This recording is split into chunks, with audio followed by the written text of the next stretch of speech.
সবাই ইব্রাহিম রে ধরছে, ইব্রাহিম চল আমরা পুজো দিতে যাব। সাইয়েদনা ইব্রাহিম ফানাযারা নাযরাতান ফিন নুজুম, তাকালেন আকাশে আর বললেন ইন্নী সাকিম, আমি যেতে পারবো না, অসুস্থ। আমি কি আসলে সুস্থ ছিলেন? তো অসুস্থ বললেন কেন? কারণ অসুস্থতা দুই ধরনের, একটা শারীরিক আর একটা। সাইয়েদনা ইব্রাহিম মানসিক ভাবে প্রচন্ড বিপর্যস্ত ছিলেন, অসুস্থ ছিলেন। এর কারণ গোটা উম্মাত মূর্তির পূজা করে, এই দৃশ্য দেখে কোন নবী মানসিক ভাবে সুস্থ থাকতে পারে? উনি বললেন আমি অসুস্থ, তোমরা যাও। সবাই বলল ঠিক আছে আমরা যাই। ইব্রাহিম তুই আমাদের ঘরের মূর্তিগুলারে পাহারা দে। মূর্তি পাহারা দেওয়ার জন্য কারে পাওয়া গেছে?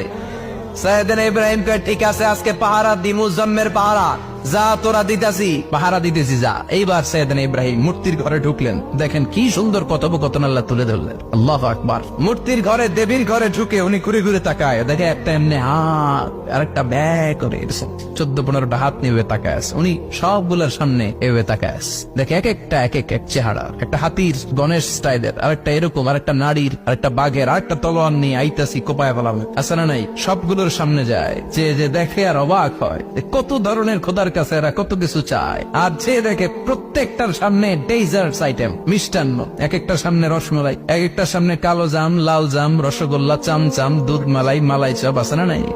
জিব্বায় পানি চলে আসছে নাকি? তো সাইয়েদনা ইব্রাহিম অবাক, কি রে